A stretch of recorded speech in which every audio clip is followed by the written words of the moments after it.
muito bem-vindo a mais um episódio do All My Cast. Nesse episódio, a gente faz questão de informar, porque a gente acredita que a informação também traz inclusão. Antes de mais nada, quero te pedir para se inscrever no nosso canal e também para nos seguir lá nas redes sociais, @Instituto Almai. Lá você fica por dentro de tudo que acompanha, de tudo que acontece e nos acompanha de pertinho em todas as unidades. O Almai é a maior rede de clínicas de neurodesenvolvimento infanto-juvenil aqui da Baixada Santista. Então fique à vontade, porque nosso assunto hoje é falar sobre os desafios. E nesse programa especial do mês de maio, voltado ao Dia das Mães, a gente tem um super prazer de receber essa mãe incrível, hoje acompanhada com toda a família Cortez com a gente. Sejam bem-vindos, Cris Cortez, Ronaldo Cortez e também o Vitor Gabriel, que estão com a gente hoje. Sejam bem-vindos. Prazer recebê-los aqui, viu? Muito obrigado, o prazer é nosso. Agradeço muito o convite, porque é isso que nós precisamos, mostrar a potência da família e as parcerias que temos que fazer para que o nosso filho se desenvolva. Com certeza. A gente sabe que a maior rede de apoio em um diagnóstico é a família. Seja qual for o diagnóstico, se você tem uma família que está ajustada, né, a gente sempre bate muito nessa tecla, se todas as engrenagens estão funcionando, as coisas acontecem de uma forma mais resolutiva. É exatamente o que você disse, Cris. A gente tem esse apoio para que o nosso filho tenha um bom desenvolvimento. Isso é fundamental. E a gente vai falar aqui de alguns desafios, é claro, encarados a esses 22 anos, mas também, sobretudo, sobre algumas alegrias que vocês têm e alguns projetos. A gente vai falar muita coisa, mas vamos começar falando dos desafios. A gente sabe que o diagnóstico para uma família é sempre um momento um pouco pesado para algumas e tudo depende da maneira que a gente olha para isso. E a Cris, ela sempre ressalta que antes do diagnóstico eu ganhei um filho. Né, Cris? Como é que foi isso? Como é que é isso? Qual o maior desafio para vocês desde o primeiro momento? Porque o diagnóstico, de certa forma, do Vitor, ele não foi na primeira infância. Ele foi tardio, de certa forma. Ele foi depois dos 4, 5 anos. Mas como é que foi para vocês chegar ao diagnóstico e qual o maior desafio de tudo isso? Por favor. A gente fazendo uma retrospectiva, o que acontece? Há 20 anos atrás, 15 anos atrás, primeiro que era muito mais difícil chegar ao diagnóstico do autismo. Uhum. O Vitor, ele nasce prematuro, de 8 meses, e com a pigar ótima, quer dizer, tudo ok. Só que depois ele vai tendo um atraso do neurodesenvolvimento. Mas à época, por exemplo, até a parte clínica, né, o médico, como ele tinha uma saúde, estava indo. Né? Uhum. Só que a gente começou a perceber que ele fazia sim, tudo atrasado. Claro que a gente tem os marcos de desenvolvimento, sabe que oscila para menos e para mais, também não é fixo, sim. E cada vez mais a gente vem vendo isso, mas tem um atraso. Então a gente vai buscar, de primeiro momento, saber o porquê.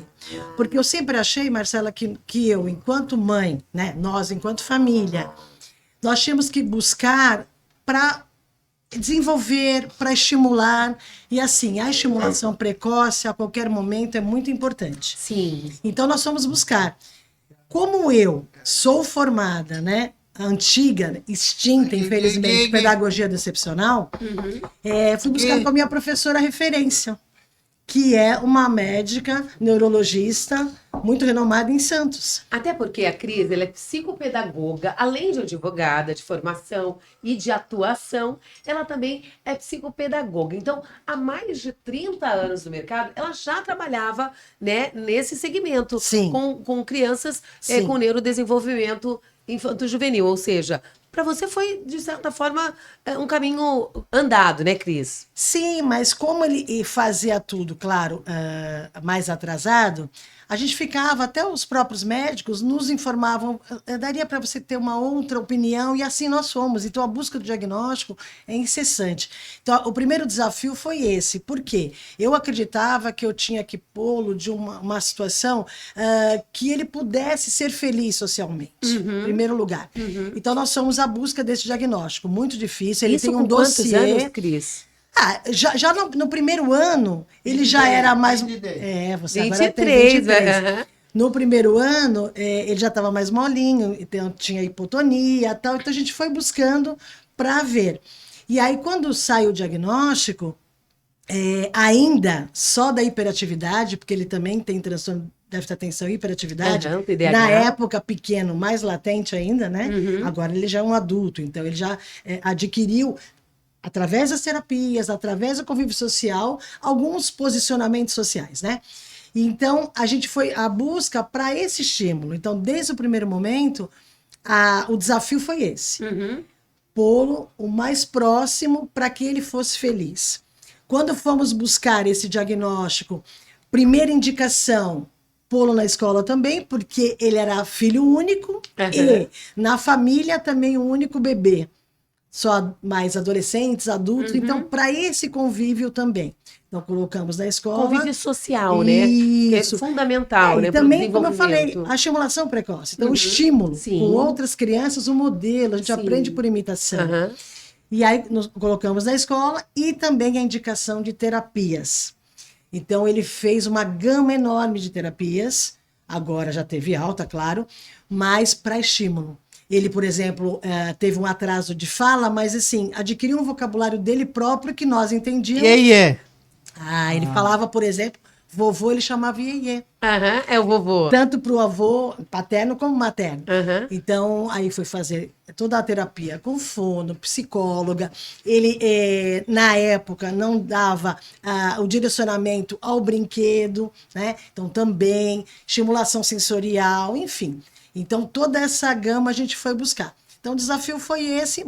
Outro desafio, por mais que nós tenhamos, né, toda uma estruturação, o desafio da sociedade, né? Porque sempre preconceitos, né? Ainda na época, né? Permita-me falar, né? Cortando um pouquinho vocês, eu também gosto de falar, né? Não, por favor, hoje o espaço é nosso. Não, o preconceito na época ainda era latente, né? Então, você pega, não pega. Então, tipo, situações, ele fala, ele não fala. Então, foi um trabalho incessante, né? E trabalhar também, passar para a sociedade. Já naquela época a gente já tinha essa preocupação, né? Então, eu ia até falar um pouquinho depois, hoje, né, falar até de percentuais de o casamento estar estável ou não, né, porque o que acontece?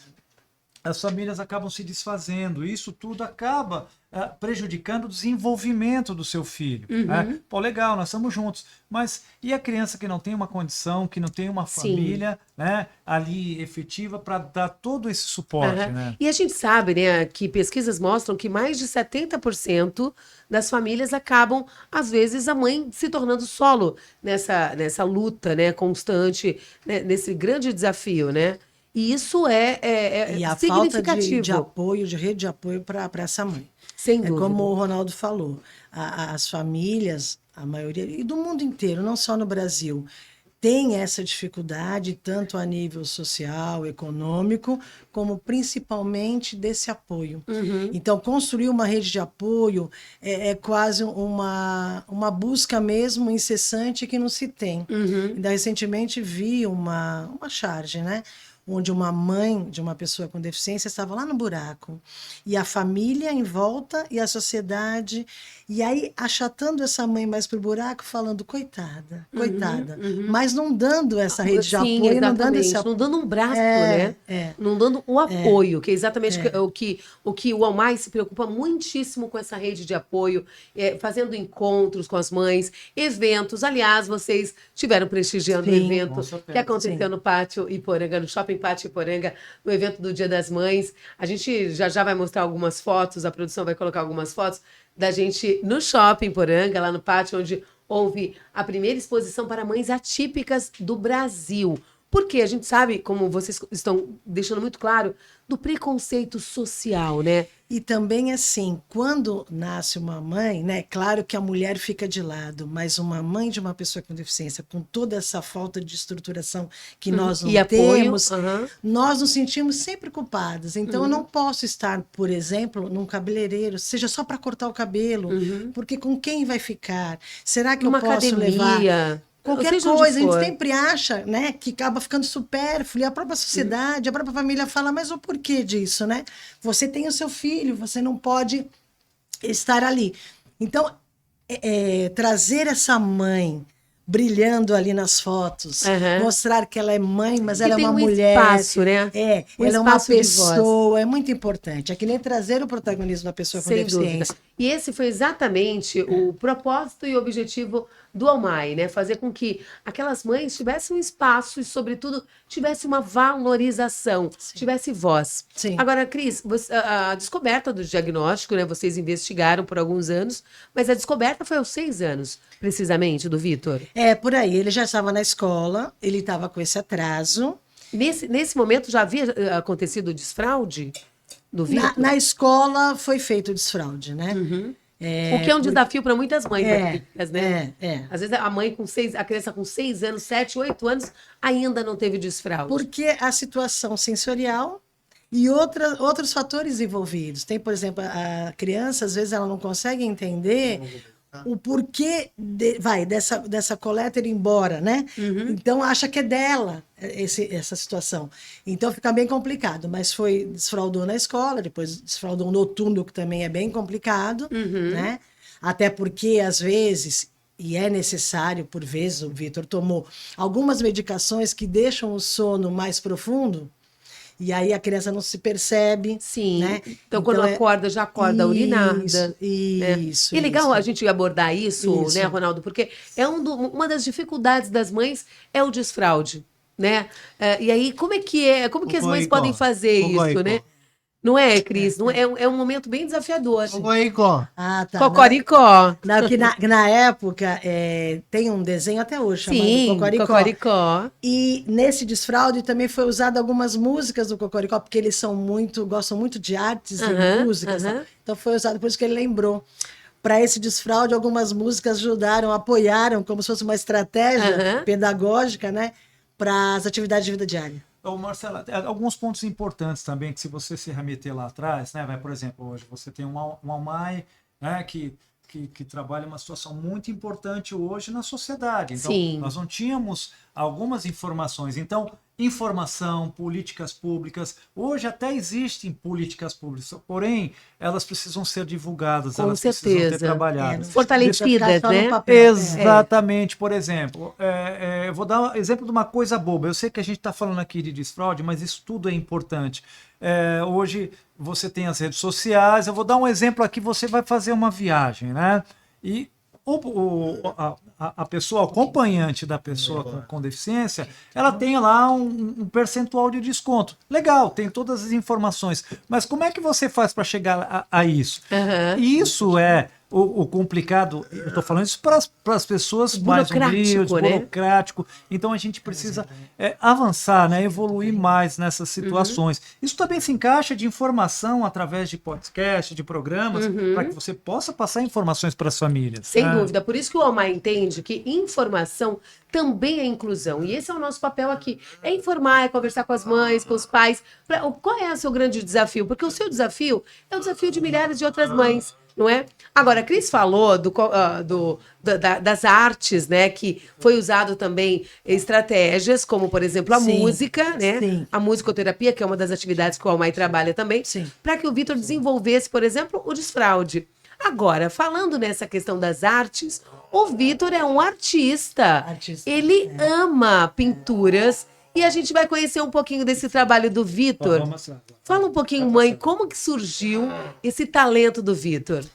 Então, ele começou terapias bem pequeno. Para trabalhar a hiperatividade, a ansiedade e toda essa emoção. E ele fazia com a psicóloga alguns trabalhos. Atividades. Isso. Um dos trabalhos foi atividade de vida diária. Então, ia para a cozinha e tal. Uma outra situação foi, ela me chamou e falou, olha, eu gostaria de começar com ele, bem básico ainda, numa tela, que ele extravasasse toda a emoção dele na tela. Então, assim nasce o artista Vitor Gabriel. Pequenininho, eu tenho desde a primeira tela, ele tem mais de 40 telas agora. Que lindo! Né? Nessa proposta de extravasar. Então, com as mãos, E ele fazia aquele, parecia que ele até com as mãos entrar na tela, e batia na tela e saía renovado. Aham. Então a gente tem que lembrar que às vezes a gente, enquanto família, não valida uma terapia. A terapia não é agora, a terapia vai dando reflexo. Assim como a gente fala, transpondo para a educação, que uma professora de primeiro ano, né? Sim. Antiga, agora pré, né? Antiga Aham. primeira série, você vai colhendo os frutos e que você vai usar para o teu nível universitário, mestrado, E para a vida doutorado. inteira, né? É. Então, a terapia, eu gosto de reforçar, porque a gente começa a terapia e acha que não está dando resultado, mas dá. Então, voltando. Então, ele começa, sim, a extravasar emoções. Um certo momento, ela fala para mim, ele tem talento, e ela também é arteterapeuta. Sim. Quero lembrar uma outra coisa. As práticas integrativas e complementares da saúde, a arte-terapia, a musicoterapia, todas são reconhecidas e também tem pelo SUS. Então, é reconhecimento. Não é assim, vai só cantar, vai só tocar. Sim, sim. Então, traga isso. E que você falou muito importante. Quando se descobre Vitor artista plástico, né, que ele começa a fazer mais elaborado, vencendo suas limitações, então você traz a potencialidade dele Sim. para ele vencer a limitação. Por exemplo, ele não tinha, até pela ansiedade, pela agitação, o controle do seu espaço. Sim. Então ele passava do contorno. Aham. Aí ela usava a estratégia de colocar fita crepe. E hoje em dia, já há Ou muito seja, tempo... teve um limite ali, colocaram Então, um limite. Isso, né? porque aí você tirava e estava o limite. Um limite mais abrangente. Já há muito tempo ele não precisa mais disso. Ele se controla e vai no limite sabe que tem dele. aquele Então, espaço. isso é um grande avanço a nível motor e tal. Então, o quão é importante essa terapia, o quão é importante essa parceria, o quão é Sem importante, como ele falou, política pública para dar valor para isso. Porque senão a mãe não tem como. Sim, precisa Né? de profissionais, É. né, que abram esse caminho, que Isso. mostrem esse universo além do diagnóstico. E é uma coisa que é muito importante bater na tecla, Sim. porque às vezes a gente acha que o filho vai fazer uma terapia para buscar algo voltado ao diagnóstico. Não, ele está buscando algo para a vida, como a Cris bem colocou. É algo que vai trabalhar toda a vida dele. Agora, produção, solta pra gente um pouquinho um dos trabalhos do Vitor. Vamos soltar um vídeo que mostra lindo trabalho. E são várias exposições nacionais e internacionais. E você vai conhecer um pouquinho agora. Cris, eu queria que você falasse pra gente. Essa exposição foi aqui numa universidade em Santos, é isso? Isso, foi numa universidade. Todas as vezes que se tem um seminário, um congresso, que o tema é autismo, Vitor é chamado para expor as suas obras. Que lindo, olha que lindo, Vitor. Isso, nessa ele expôs apenas 20 obras, né, de todo o arsenal que ele tem. Aham. Já fez em várias universidades. Aqui em Santos ele já fez na prefeitura, algumas vezes, ali no saguão, na entrada. Ele fez na Câmara algumas vezes também. OAB, Ordem dos Advogados do Brasil.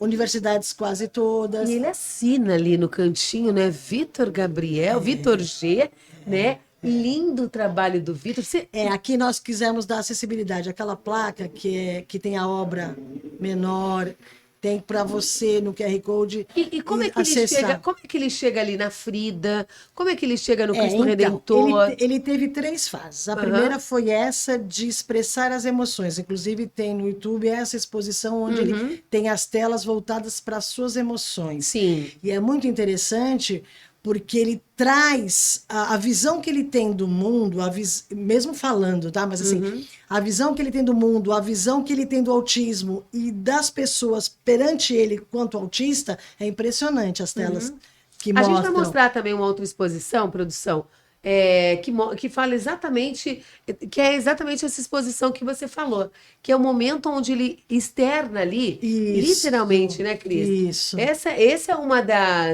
das exposições do trabalho do Vitor. Essa é quando ele concluiu. Essa é a Via Láctea, que ele fez em 45 minutos. Ele Isso que eu ia perguntar, o ele tempo. pensou. Então, voltando à Frida, depois ele tem uma fase da natureza que ele sempre adorou, tem vários quadros relativos a, por exemplo, Amazônia, biomas e tal. E a terceira fase agora é releituras. Como ele chega na Frida? A Frida ele conhece no ensino fundamental 2, a professora de artes apresenta, e desde lá ele tem um quê pela Frida.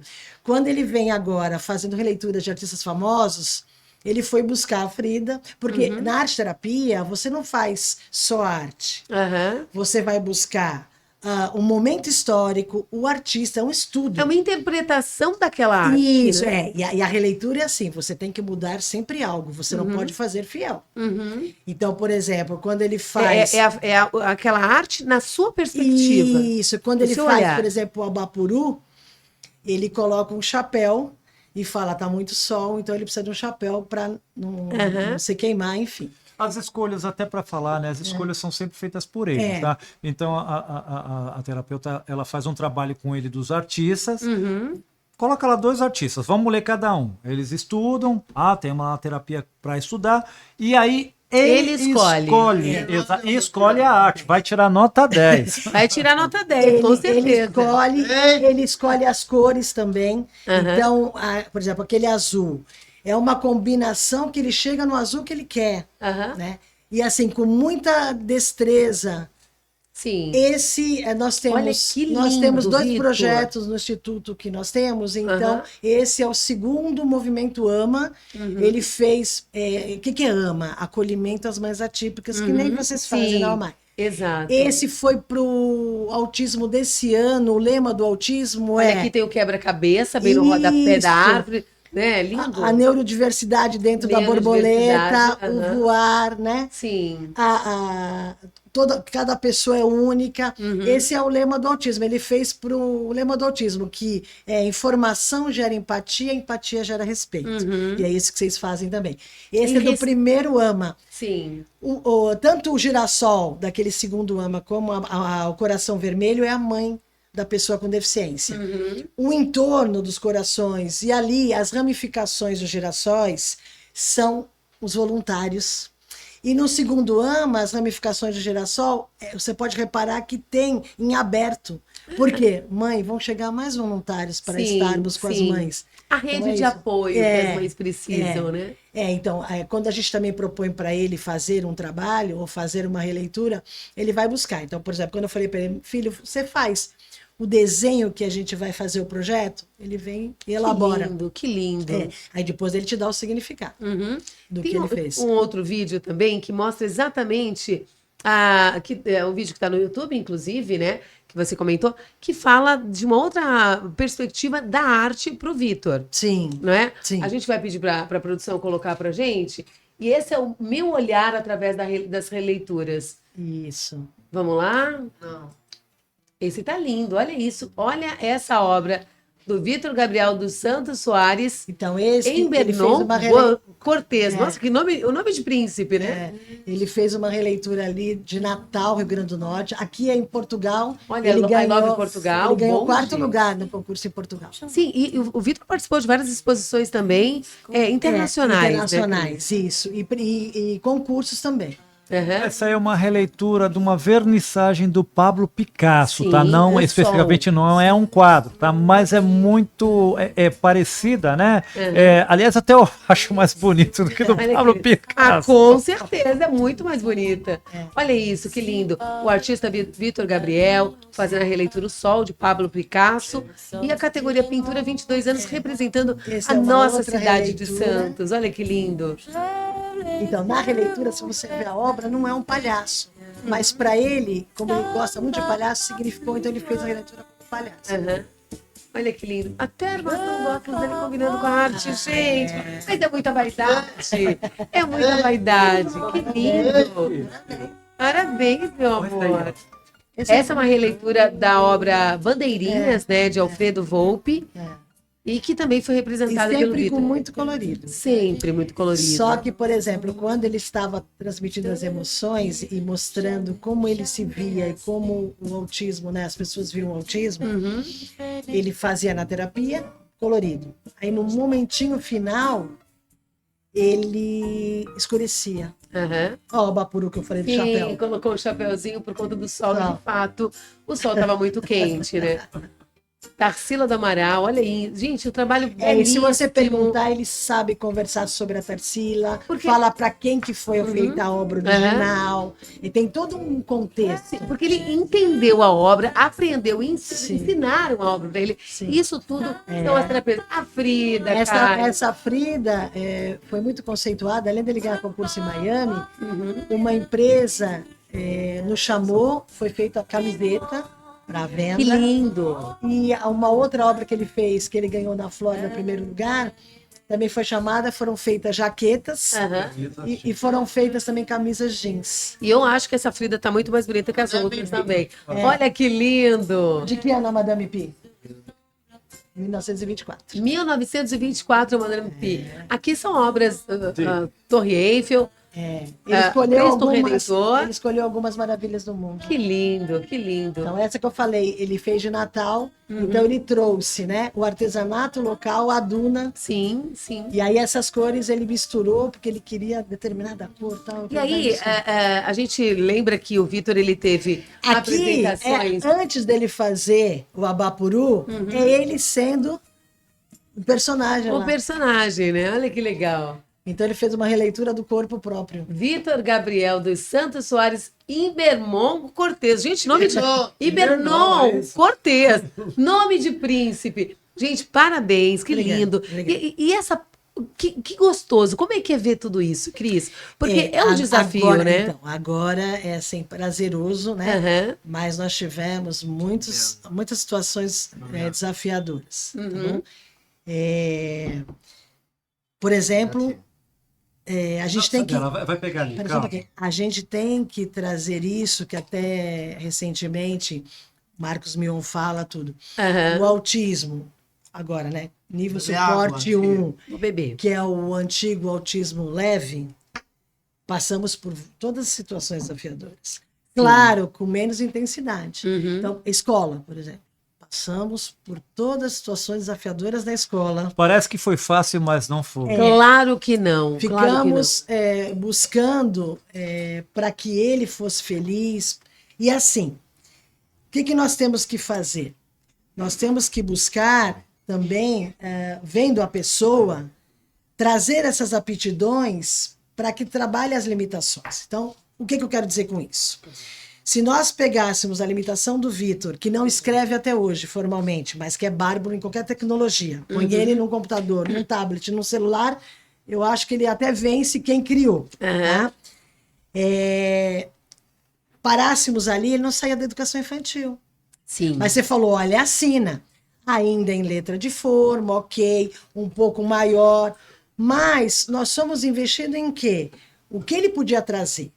Ele só tem o autismo e o TDAH. Ele não tem deficiência intelectual. Sim. Então, o cognitivo dele preservado. É uma coisa que também a gente faz uma confusão social. Ah, então ele escreve? Ah, ele consegue entender? Consegue. Ele tem o intelecto preservado. Então, o que a gente fez? A gente deixou de lado um pouco e foi trabalhando nas terapias essa parte de escrita formal e avançamos no resto. E trouxemos o resto para que ele desenvolvesse. Então, valorizou, a arte, né? Aham. Em quantos momentos, enquanto escola, enquanto professor, eu posso trazer isso? E não abandonar a aptidão dele. Aham. Né? Então, foi isso que fez. Por exemplo, no ensino médio, a diretora, também professora de artes, falou, Cristina, me traz tela. Eu tenho tintas, tenho tudo. Nos momentos desafiadores dele na escola, ele vai pintar. Momentos, por exemplo, ele é adolescente, como todo. A outra coisa que a gente não pode esquecer. Se ele não teve nenhum atraso a nível de desenvolvimento, que depois ele não teve, né? Ele continuou progredindo, intelectual preservado. Então ele passou por todas as fases como os outros, né? Então o que aconteceu na adolescência? Como todos, queria matar a aula, Aham. tava chato o negócio, ele ia Não pro queria banheiro, não mais, queria sim. voltar, não queria Aham. mais, né? Então, é trazer esse potencial. Então, quando o Ronaldo fala, o que a gente... muitas vezes a escola, e eu posso falar, porque eu sou de chão de sala de aula, Aham. não entende isso. Sim. Então, ela cria uma barreira, não quer que a família ajude, E a gente também tem que se colocar no lugar de família. Por exemplo, eu sou professora, eu sou psicopedagoga, eu sou especialista em educação especial. E é trabalhei mãe, com né, isso, sobretudo, mas né? eu sou mãe ali. É. Eu posso ajudar sim, mas eu não posso interferir no sentido de eu quero tal coisa. Não. Eu estou eu no vou papel de mãe, estou né? com você. Sim. Né? Então é isso que a gente tem que fazer enquanto família, mas não afastem a família, escola, não afastem a família. Outra, traz, eu vou colocar, porque preciso uma terapia, preciso um remédio, então eu vou deixar a par e vou deixar também trazer essa parceria. Então família, escola, terapias. Sim. Para nós É um caminhar. tripé, é uma tríade. E que É. se essa tríade não estiver equilibrada, Sim. o resultado não será tão eficaz. Sim. Né? Cris, Sim. pensando nisso tudo, vocês desenvolveram o IVG, Instituto Vitor Gabriel. Isso. Com qual objetivo? Conta pra gente. Então, a gente tem, o Ronaldo vai falar também algumas coisas, mas a gente tem um sonho já há muito tempo. Aham. Eu trabalhava, como eu falei, em 2 municípios, muitos horários, tinha ele, também atendia enquanto psicopedagoga. Então, eu fazia o que a gente está fazendo no Instituto mais timidamente nas escolas, porque eu fui muitos anos diretora de escola, fui supervisora de ensino. Então, dentro das escolas, do meu papel, do meu compete, trazendo essa união, buscando, por exemplo, a época de supervisão, conseguir, porque nós, enquanto supervisoras, trazemos a legislação. Sou advogada também de formação, sim. não atuo, mas sou advogada.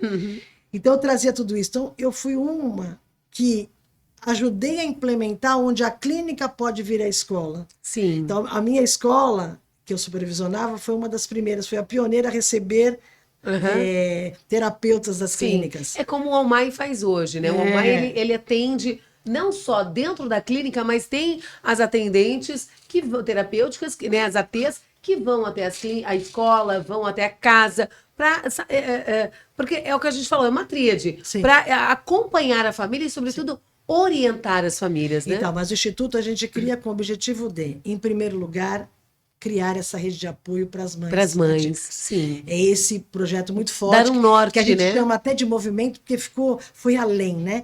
Chama-se Movimento AMA, Acolhimento das Mães Atípicas. E nós fazemos alguns eventos, trazendo vários profissionais com várias expertises, para tanto trazer a informação técnico-científica, comprovada, e para também trazer as práticas integrativas. Então, nós temos profissionais voluntários das todas as áreas das práticas integrativas.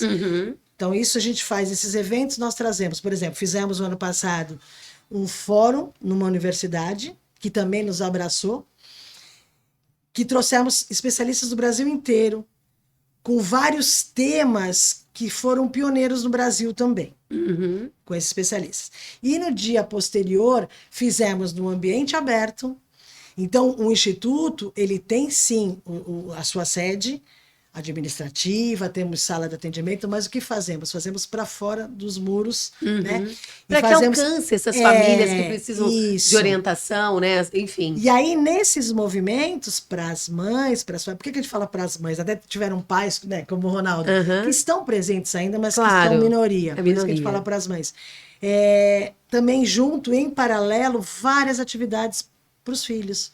Porque uma mãe atípica não consegue ir sem o filho. Então, os lugares que não dão esse acolhimento também para os filhos, a mãe acaba não podendo ir, a Sim. família acaba não podendo ir. Sim. Esse é o primeiro. O segundo projeto muito forte, que esse que eu falo que fazia timidamente e continuo, porque já sou aposentada e tal, nas escolas, essa aproximação também de informação, orientação, criação junto com a equipe e principalmente com o professor da sala, aproximação também com os terapeutas que estão lá atendendo os alunos, com relação à inclusão. Então, por exemplo, criamos juntos o planejamento, fazemos juntos, mas o professor ali na ponta, né? Porque não adianta, por exemplo, fazer uma técnica de manejo e sair e o professor não conseguir depois vencer isso. Então, criamos junto essas técnicas, trazemos, claro, embasado com o profissional nos apoiando, por exemplo, uma comunicação alternativamente ativa, trazemos e fazemos essa parceria, essa união, por causa da seletividade alimentar, que está cada vez mais, né, as crianças estão mais seletivas, sejam elas ou não com deficiência, com Sim, com transtorno. algum diagnóstico ou não, né? Porque às vezes a pessoa tem uma hipersensibilidade mesmo alimentar e vai crescendo. E isso é um desafio muito para nós vencermos. E tem que ser toda uma equipe. Não adianta só a Sim. família, só o médico e tal. Multidisciplinar, né? Então, o Instituto existe, tem sede, é um sonho nosso, que nós estamos muito felizes, porque, como você disse, temos pouco tempo de funcionamento, mas já tivemos muitos movimentos fortes. Estamos agregando com muitos profissionais de ponta, que são voluntários nossos, e crescendo nisso, né? E segundo o Ronaldo, tem novidade chegando. né, Na realidade, Ronaldo? alguns eventos aí que a gente pretende promover, já meio que conversado com algumas instituições, a gente pretende fazer, não especificamente uma noite da pizza nos próximos meses, junho e julho, e parte da renda arrecadada a gente vai direcionar para a casa da vovó Benedita, né? Eu já estive conversando lá com a colega lá, que ela, na realidade ela me conhece desde pequeno, que é a tia Beth, né? Sim. Então a gente quer promover alguma coisa que eles estão assim, passando por uma certa dificuldade financeira. Isso tá difícil para todo mundo, Sim, né? sim. Então a gente vai promover essa festa. Vai ter o próximo AMA, né? E no próximo AMA a gente vai trazer uma novidade que eu não posso falar agora. Isso vai. Como não? Vai- Como não, não? em breve. Nem eles estão sabendo. Então, em breve vai ter essa novidade. Não, porque, assim, muito Marcela, bacana. por que eu falei que eu fiquei muito feliz, né? A gente sabe que o nosso sonho também é de Era para uma coisa, era para uma coisa. muitas pessoas que estão assim na nossa rede de amizade. Então, uma coisa que eu ganhei, que você fala da felicidade, além de ganhar um filho maravilhoso, que nos traz muitas coisas boas, eu ganhei amigos, né? Então, esses parceiros, esses amigos estão crescendo. Então, por que eu estou feliz? O Instituto ficou pequeno enquanto sede. Então, a gente está procurando também novos espaços para ampliar, para trazer, porque se você me perguntar, como eu disse, tem tal especialidade para nos ajudar quanto às práticas integrativas? Tem. Tem outros profissionais que vão nos ajudar para a parte pedagógica, para que eles tenham também momentos? Tem. Então é isso que a gente está muito contente nessa ampliação. E os parceiros, principalmente, né, Marcelo? Eu vou até citar aqui o nome, a nossa querida colega, né, a Mara, né, que é do IGEA, né, Núcleo de Desenvolvimento do Ser. O pessoal do Talpete também, que faz parte, né, da parceria com o IGEA. Tá junto também nas próximas edições do AMA. E, na lógica, a gente busca outros parceiros também para que possam estar conosco desenvolvendo essas atividades. Até porque ninguém faz nada sozinho, né? Sim. E quando a gente une forças, a gente tem um resultado mais efetivo. E eu acho que nesse momento, tudo que a gente precisa é literalmente juntar forças, né? Para a gente poder alcançar mais famílias, orientar mais famílias e literalmente ser um divisor de águas quando essas famílias precisam dessa orientação, quando recebe principalmente um diagnóstico. Porque a gente recebe o diagnóstico e mesmo tendo alguma noção, ou trabalhando que nem eu, que me sinto privilegiada por isso, Sem dúvida. ficamos sem norte. A literatura fala em luto, né? Não é um luto, nasceu alguém. Mas imagina a gente desestrutura Talvez pouco. uma certa frustração, porque aí tem a expectativa e a realidade. Isso faz isso. parte de toda a maternidade. Sim. E aí, não sei se isso te consola, Cris, mas toda mãe é bordada de culpa. Todos nós somos bordados de culpa. Sim. Sabe? Por um motivo ou por outro, porque o filho caiu, porque o filho se machucou. Enfim, eu lembro que uma vez eu cheguei em casa, meu filho andava no andador e ele colocou a mãozinha, os 5 dedinhos no forno e a minha mãe, que estava com ele, ficou completamente mal. Ela ficou mal de baixar a imunidade, sabe assim, de ficar adoentada, porque para ela foi uma culpa. Meu Deus, eu deixei o meu neto. Então nós nos culpamos por tudo. E tudo acontece porque tem que acontecer. E é muito bom a gente ver quando tem pessoas que conseguem olhar para o lado bom das coisas. E é muito boa a sua fala. Não é romantizar. Não é romantizar. Porque eu tenho vários grupos, né, fora nas redes sociais, tal, até para acompanhar, para dar um apoio já. Mas a gente não está romantizando. Uhum. Passamos muitos desafios. Foi muito difícil. Claro que abrandado por essa rede de apoio que nós tivemos o privilégio. Marido não abandonou. Tinha uma condição para dar condição, né? Porque a Sim, mãe, ela sim. já não tem condição, marido larga. O que não é o que não é uma realidade para muita gente. Não tem como, até quer desenvolver o filho, né? Mas não tem como chegar na terapia, aliás, chegar no médico, conseguir medicamento. Então fica muito frustrante a gente ver a situação de muitos suicídios de mães atípicas, né? Sim. Por essa falta de política pública. O Ronaldo falou em política pública, avançamos bastante, mas você sabe que política pública para pessoa com deficiência adulta, porque nós ainda estamos, enquanto sociedade, achando que, por exemplo, uma pessoa com síndrome de Down Que não cresceu. vai chegar até 30 e poucos anos só, que era a estimativa de vida, mas agora nós temos idosos. Sim, sem né? dúvida. Então, o que a gente faz? A gente tem esses desafios, vai trilhando, consegue, né, terapia, avanços, e depois, adolescente, adulto, tranca em casa de novo, porque Sim. não tem mais nenhuma política pública. Então é isso que a gente tem que cutucar o outro, o nosso papel social, né? Nós não viemos a passeio, nós somos corresponsáveis. Ah, mas eu não tenho ninguém na família, não estou gorando ninguém, mas a cada dia você se descobre na família mais alguém com alguma deficiência, ou eu posso daqui tropeçar. Exatamente, precisamos entender então, isso.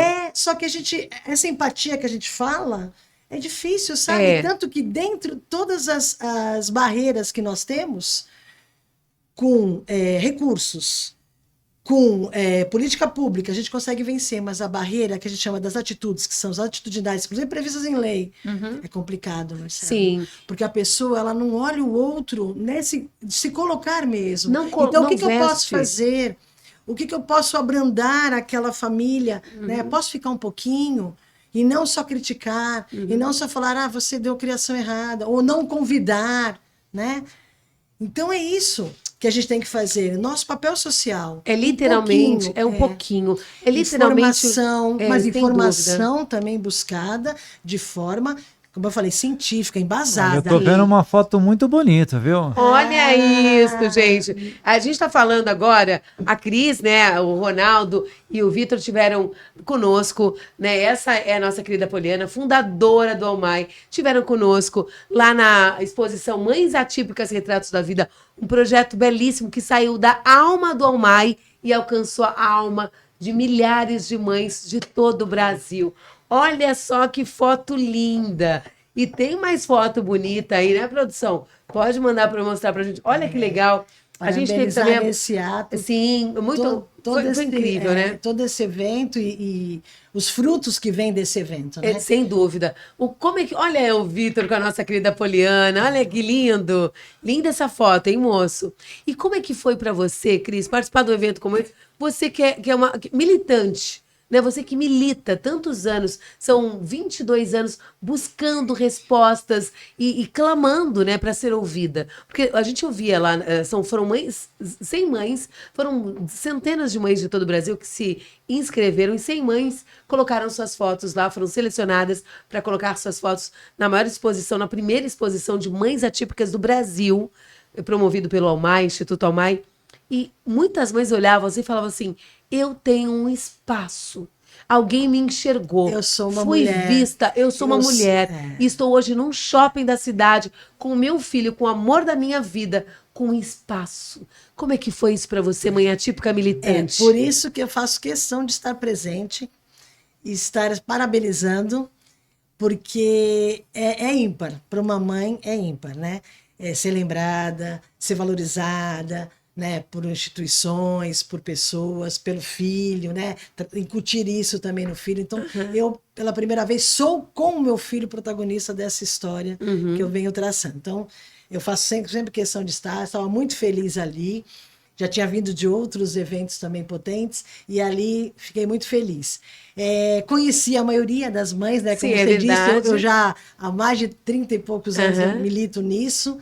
Então, até foi difícil votar, né? Nós nos dividimos para votar, porque são mães também como eu, que conheço a história, e que bom que elas estão sendo orientadas, sendo informadas, sendo valorizadas, e que os filhos também estão sendo estimulados precocemente por profissionais de ponta. Sem dúvida. Eu acho que é isso. O Eu que sempre que eu faz- acompanho nas Aham, escolas, sim. encontro alguns colegas profissionais da UMAI, Sim. nas escolas que eu faço também a minha atuação. E o que faz toda a diferença? O quanto antes, né? A intervenção.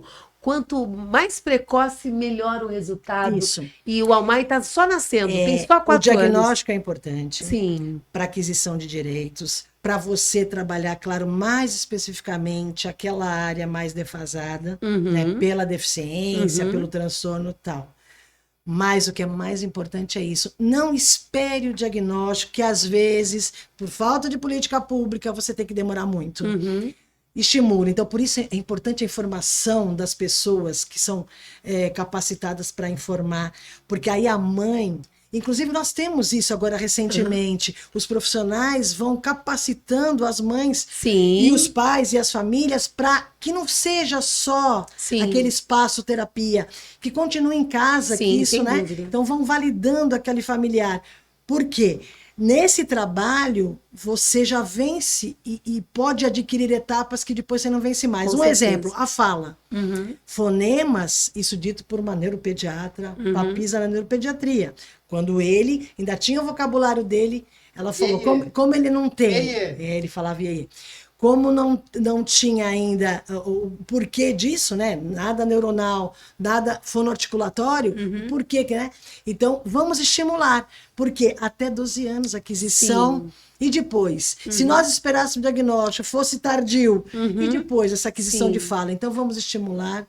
Enquanto a gente não tem o profissional do jeitinho que a gente pode, com informação séria, e com o profissional junto, a gente também dá.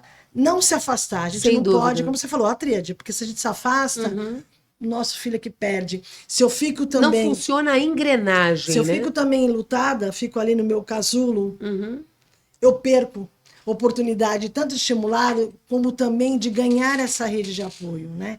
E eu falo, eu me sinto privilegiada porque com o Vitor eu ganhei esses amigos que eu tenho agora, esses profissionais ímpares que trabalharam com ele, que se tornaram amigos, enfim, essa rede que foi se formando nesse objetivo comum, que é a inclusão, e dá para a pessoa com deficiência a dignidade que eles merecem, Sem que dúvida. todos nós merecemos, Sem dúvida. porque eles têm os mesmos direitos humanos que nós temos. Não só eles, toda a família. A gente pode Então, dizer que é. a família atípica, É. todos merecem respeito e essa dignidade. Sim. Agora, Cris, por isso que o Almai ressalta a importância da orientação parental, que é exatamente o que você está falando. Isso. Orientar pai, mãe, avós, irmãos. Porque quando a família entende o diagnóstico, as coisas ficam muito mais saudáveis de ter resultados mais Sim, positivos. sim. Agora, Cris, que recado que você daria para as mães hoje?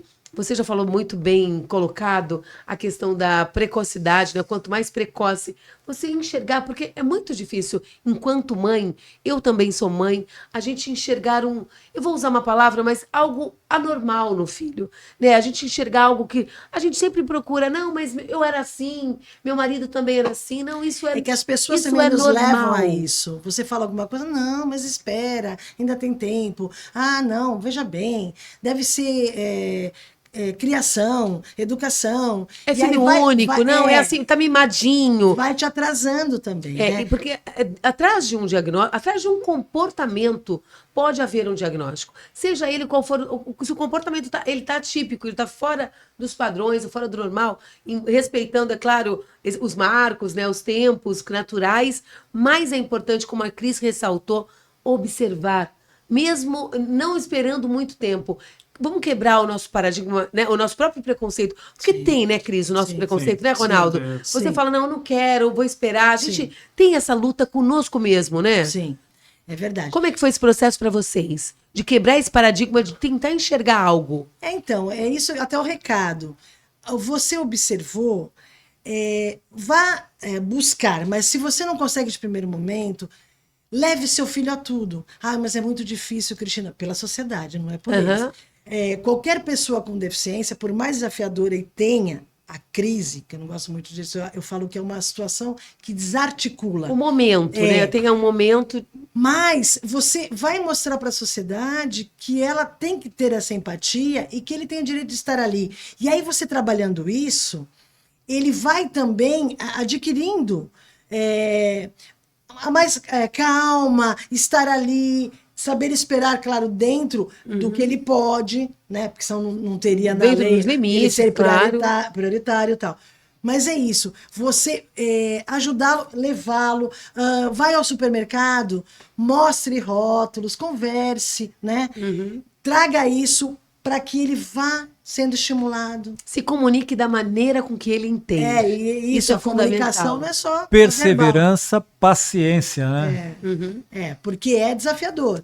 Mas assim, o que eu sempre falo, mãe, nós todas passamos por essas situações como se o nosso filho fosse típico. Exemplo, eu também passei pela adolescência desse aqui, que agora ele é adulto.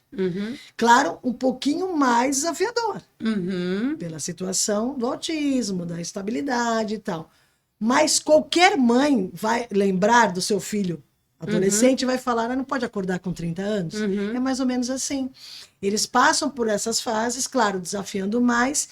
E, para a sociedade no geral, para as pessoas, tentem ser essa pessoa que informa, que orienta e que ajuda, e não que critica. Porque às vezes a sua dor ou a sua dúvida pode ser a dor e a dúvida do outro. O outro pode ter amadurecido já em alguma coisa que de repente aquilo serviu para ele como uma certa lição, pode servir para você também. Então essa troca é fundamental, né, Cris? Sim. Tirar alguns paradigmas, como você disse, né? Deixá-los conviver, estar junto, num parque, na escola mesmo. Então, você, como mãe de um aluno, de uma criança que aparentemente se desenvolve no período normal, né? Ou não. Ajudar, o que eu posso fazer para ajudar? Eu acho muito interessante nessa minha vivência escolar, onde algumas escolas criaram momentos onde, de primeiro momento, pensaram nas mães mesmo de pessoas com deficiência nas famílias, né? Então, trazer um momento para discussão, para roda de conversa e tal. E, de repente, algumas outras famílias vieram querendo participar, onde a minha filha ou meu filho chegou em casa e pediu que quer ajudar o amiguinho, por exemplo, o amiguinho Vitor. O que eu faço? Eu quero estar aqui para ajudar. Então, é isso. Se coloque assim, nessa ajuda, nessa escuta. Se o seu filho tem o direito de estar ali, o nosso também. Sim. Então, como que nós vamos fazer para que todos estejam? Temos que dar estrutura. Serem incluídos, né? Vamos Estar apoiar, juntos. por exemplo, na escola. Ao invés de criticar e querer que aquele aluno desafiador saia da classe do seu filho, o que eu posso fazer para ajudar a equipe gestora? Porque muitos desafios não são da criança. Acaba a criança sobressaindo por falta de estrutura da escola, do contexto político, que eu digo políticas públicas. O que eu quero dizer com isso? Quando falta um professor, a escola toda destabiliza. Então, claro que vai destabilizar mais próximo a ele, que de repente vai ter que ficar sem um professor, vai ter que ser outro professor. Então, é isso. O que eu posso fazer para ajudar a equipe, de repente, de cobrar, por exemplo, o público ou o privado? Olha, está faltando muito professor.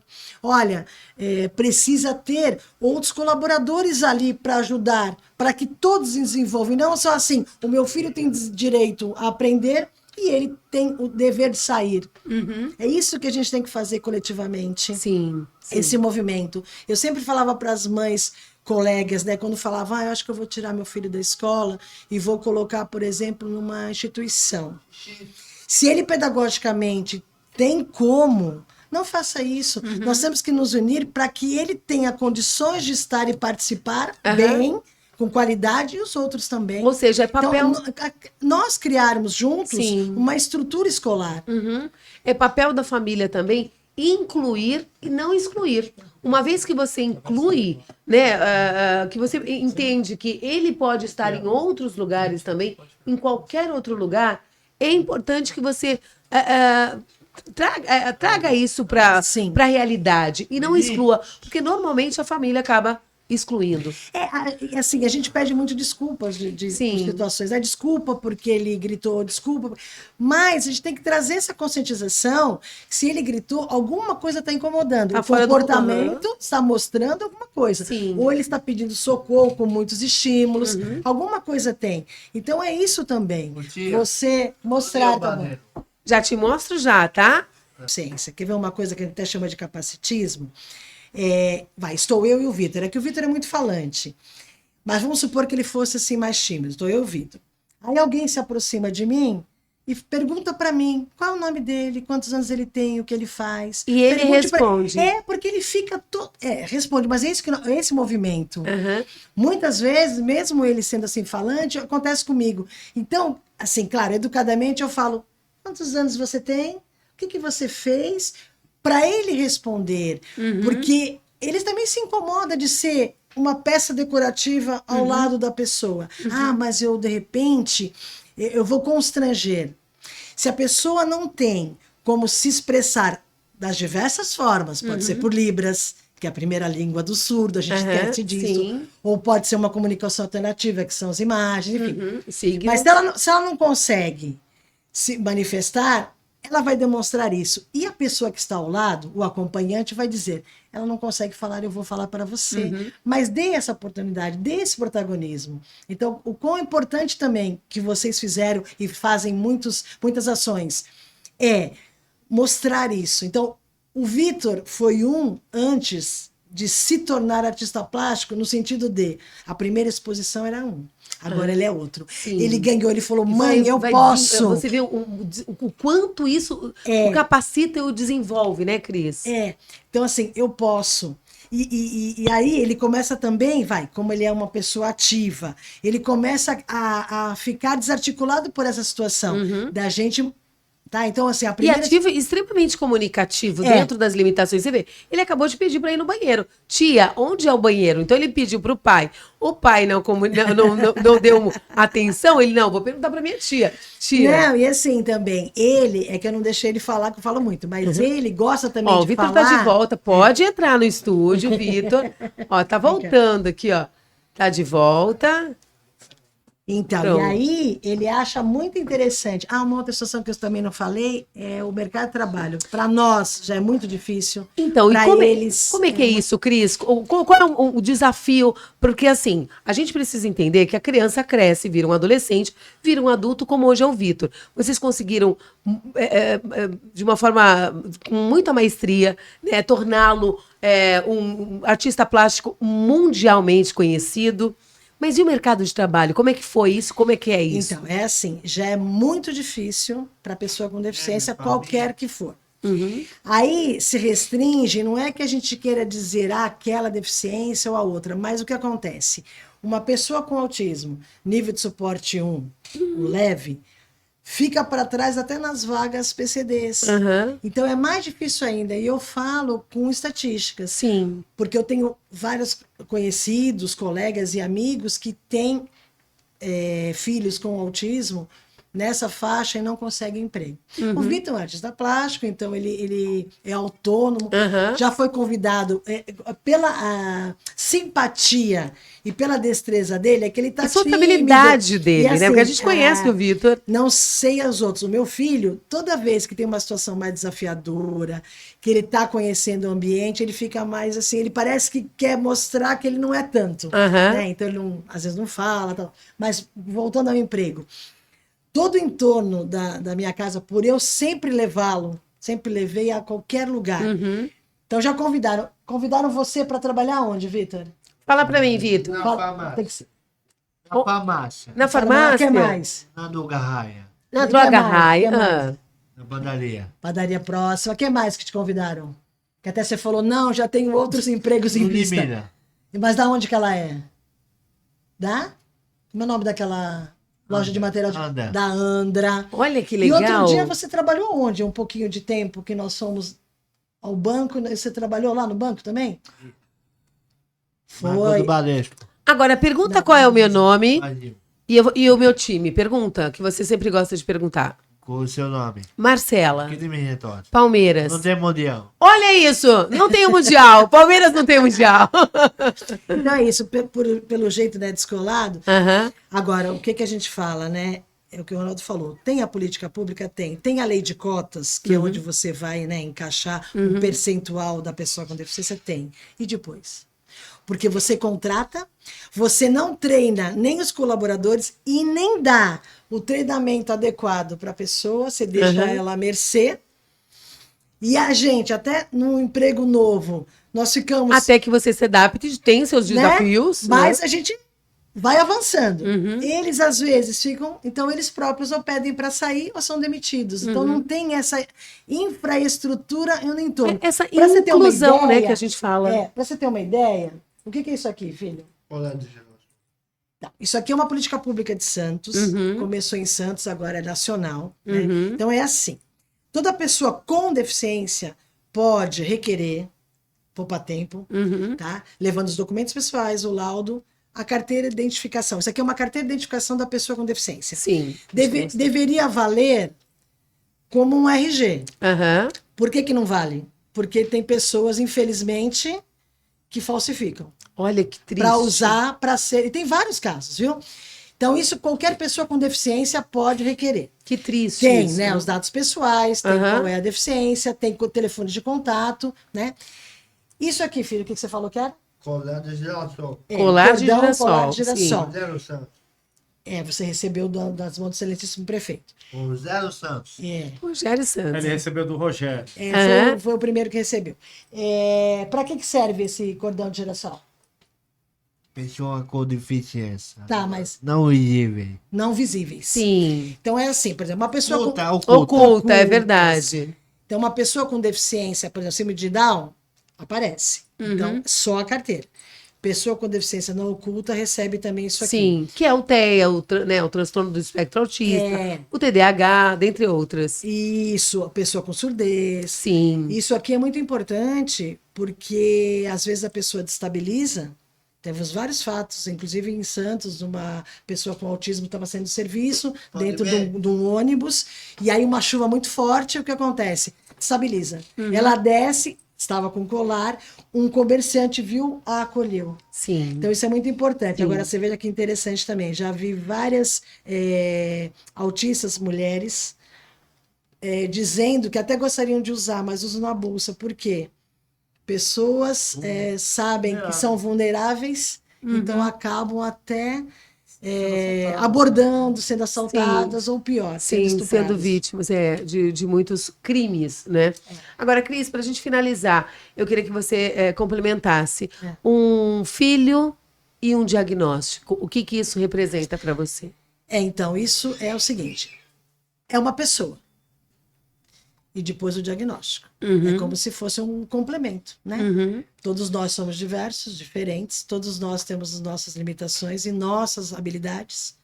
Então, é reforçar. Então, o filho é, assim, um prazer, é maravilhoso, é tudo que eu sonhava.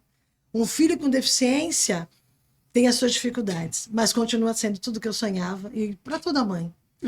Mas com essas dificuldades, que se nós abrandássemos, não ficaria latente, seria mais fácil. Uma pessoa cadeirante, se tiver toda a acessibilidade, se nós dermos acessibilidade, não aparece a deficiência. Ela consegue permanecer em todos os lugares. Então é isso, um filho, eu acho que é uma dádiva de Deus. Eu acho que eu fui abençoada por ele, porque através dele, claro, com as dificuldades, claro que muitos momentos eu chorei sozinha, no meu cantinho, mas não em si pela deficiência. Eu chorei por como que eu vou fazer as pessoas enxergarem o potencial que é uma pessoa, que dá para nós juntos nos unirmos para fazermos melhor, para não negarmos, para não afastarmos, né? Então é isso, eu me sinto isso, uma pessoa privilegiada por ter tido esse preparo, que eu acho que foi mesmo de Deus, né? Para depois eu também estar.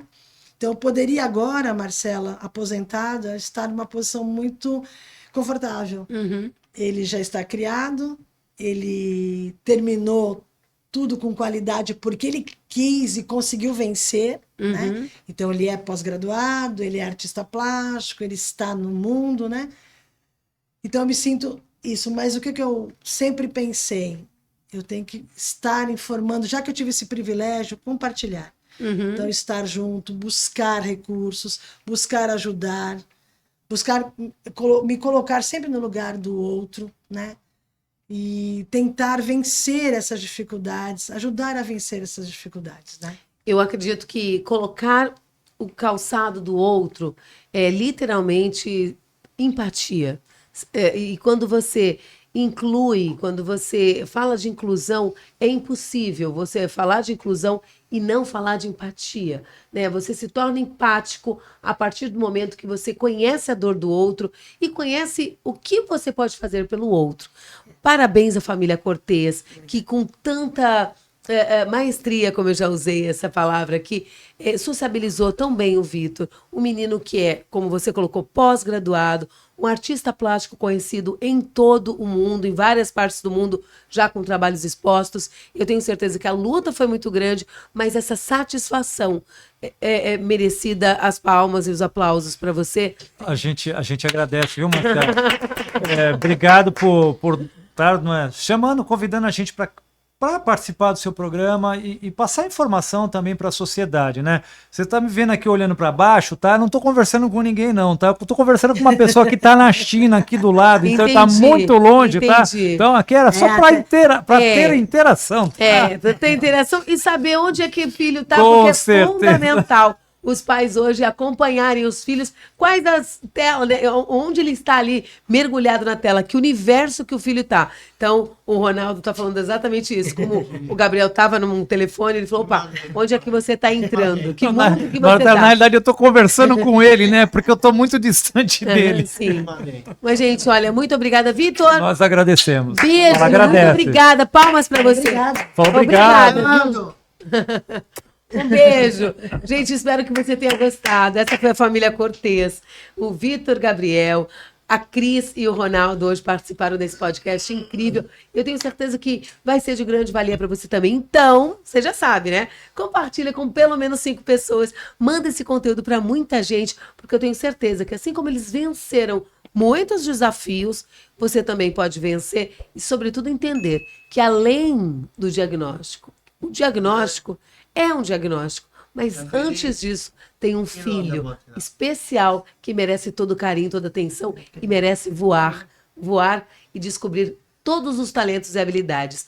Um beijo no seu coração. O Almar entende que informação também é inclusão. Um beijo no seu coração, a gente se vê por aí. Até o próximo episódio. Tchau.